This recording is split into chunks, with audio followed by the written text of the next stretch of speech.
So ladies and gentlemen, today I'm going to be talking about how we are using artificial intelligence here at Botters to drastically improve our profitability. And so a necessary bit of introduction before I dive in. My name is Elliott Bottrell and I've been in the agency world for quite some time. I used to be an employee over at M&C Saatchi, where I joined them fresh out of university, and I was in their search and social team, boots on the ground, running Facebook ads, Google ads for a whole bunch of really big businesses.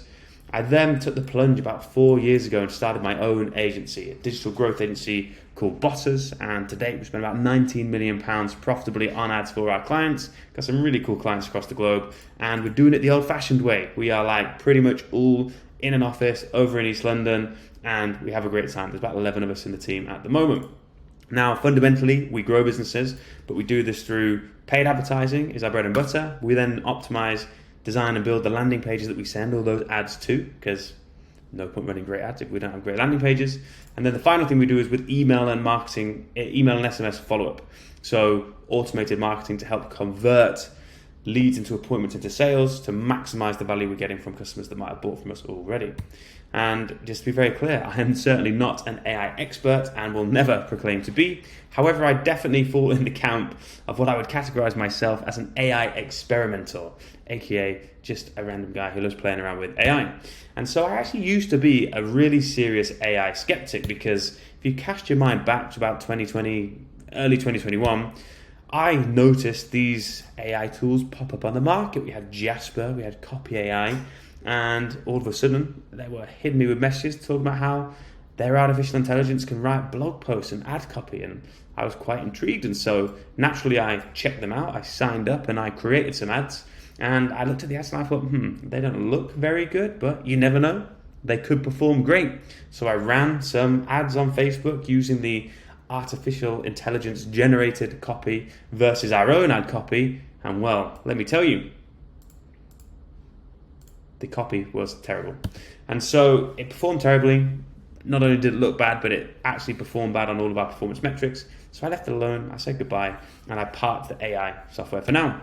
Until early 2023, when, long story short, I received an invitation to an AI bot summit. Now, I say invitation loosely. It was a sales letter that was emailed to me, and I bought the ticket because it sounded cool, and also it was in Las Vegas. And so you don't need to give me too many good reasons to go to Las Vegas. And I jumped on a plane, went to this event, and spent 2 days in this room with about 300 other American business owners talking about AI. And it was safe to say that everything I learned that day, or those 2 days, blew my mind. It made me realize how far behind I was with my thinking, and it took being sat in this room with a bunch of people who were way further ahead in terms of their knowledge and application of this particular topic, and it just blew my mind, the stuff that I learned. And this phrase, I love it, you don't know what you don't know, and this could not be more true in that scenario, because I was completely ignorant to what AI was capable of and how I could apply it to my business. And some things you just don't know. And so, one of the big lessons there is just getting yourself in the room or surrounded by people that have knowledge and have gone further in subjects that you know nothing about or know little about will advance what you know massively. And you'll have these big breakthroughs of things that you just didn't even conceive because you never just thought about it before. So that was great. And fundamentally, there were some truths I learned that day that changed the trajectory of my agency and indeed my life, and it all started with this one idea, the idea that AI scales humans. Now, many people think that AI is going to replace humans, and I really don't believe that to be the case. Instead, what I think will be the case is that humans using AI will replace humans. And particularly if you're in a service-based business, I think AI presents just a ridiculous opportunity, and I'm going to explain exactly why. Because the challenge in a service-based business, you rely on people to deliver the thing that you do. For us, running ads, landing pages, etc., we have to do all of that with people, manage the relationship, etc. If you're a creative agency, you've got designers. If you're a photographer, you're out there shooting things, right? If you rely on people-based delivery, scaling it is hard because it requires people. And, my business, we might have 10 people, and we could probably service a capacity of 15 clients. That's the typical ratio for us. Now, if I want to grow the business and get to 25 clients, well, guess what? I'm going to have to hire some more people. So I probably need to hire like 6 extra people to maintain the standards, quality, results, etc. And so what happens with this and in most service-based businesses, is we have this very linear relationship between your revenue and your costs. Because as your revenue grows, as you acquire more customers, you have to invest in more people to service those customers. And so you completely eat into the margin of those customers. And as a result, your profit, which is the little slither in the middle of these, grows very incrementally. So like the gains you get are very small given the amount of additional effort required to grow the business. And in many cases where you really don't have much incremental gain, there's almost no point in growing the business, because at the end of the day, if you're going to make the same amount of profit off 10 clients as you would with 50 clients, what the hell is the point in having a business with 50 clients, unless you're going to do a bunch of other stuff with them? So this was what I was thinking, and then obviously AI recently entered the chat. And this question has been running around in my head for a while. In this new age of infinite leverage, there has to be a better way, because infinite leverage, now we've got AI, now we've got the internet and social media, and leverage has never been more readily available or cheaper to anyone. There's got to be a better way for this business model to work. And so I asked myself, what would have to happen for a scenario where the same 10 people that could originally look after 15 clients all of a sudden could look after 40 clients?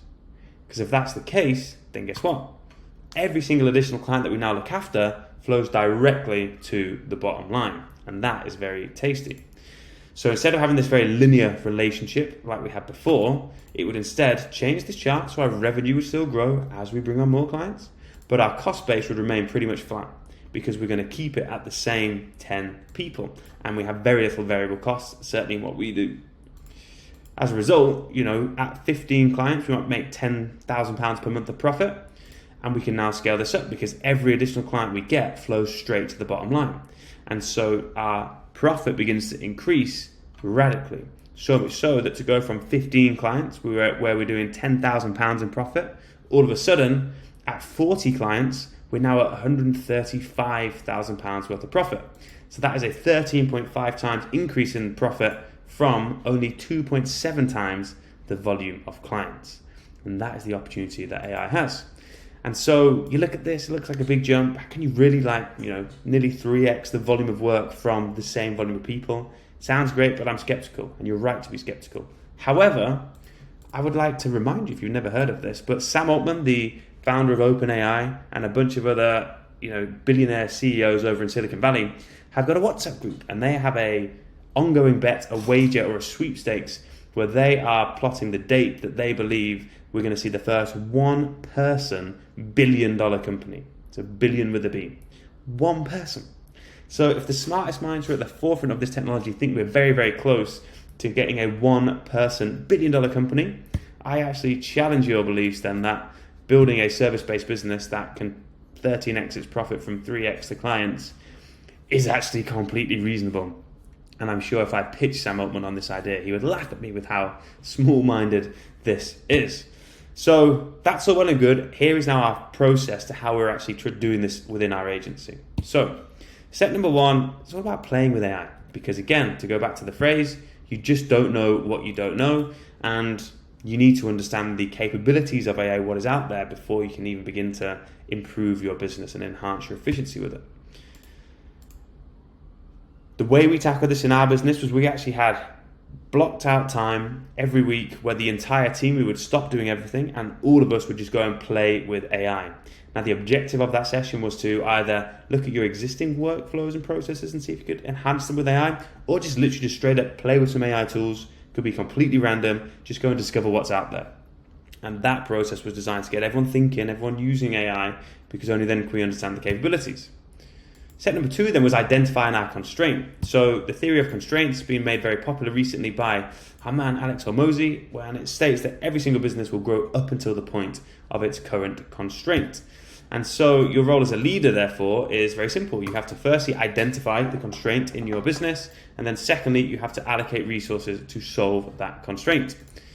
And so if you're like me, sometimes it can feel like in your business there is just a ginormous pile of problems that need solving. And so it's quite hard to decipher what is the real constraint, what should I focus on first. And so this is where I like to use the priority matrix. And so the priority matrix is very simple. It enables us to categorize our problems or processes on two axes. Number one is the frequency in which this thing occurs. Does it occur, once a year, or does it occur every single day? Okay. Then we have impact. Is this a low impact task or is it a high impact task? If we solve this, does everyone feel it? Do the customers feel it? Do our team feel it? Does it cause a radical improvement in our efficiency? Or is it a very minor thing that's like a little attention to detail thing? You have the scale of impact. So naturally what you want to do is plot your problems on this priority matrix, and you want to tackle this upper right hand quadrant first, because these are all the problems that are both high impact but also high frequency. So they're recurring daily, weekly in your business.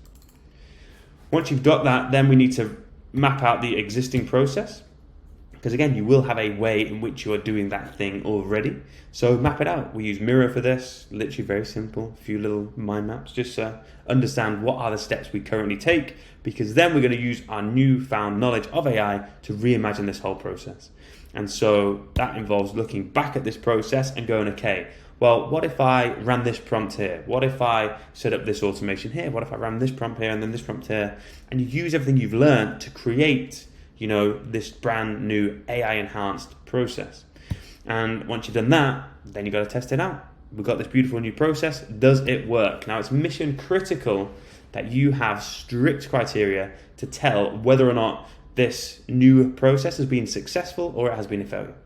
If not, you're just playing with tools for no reason. And so I have two criteria that determine this. Number one, has it increased our efficiency? Okay, and I define that as our ability to do more in the same time or less without losing quality. Because that is where AI is very exciting, because you can do way more and actually, in many cases, improve the quality rather than traditional methods, outsourcing, etc., where you normally have to accept a decrease in the quality.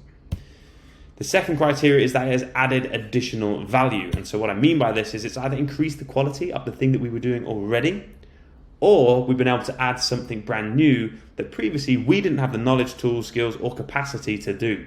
So a good example of this is like advanced data analysis.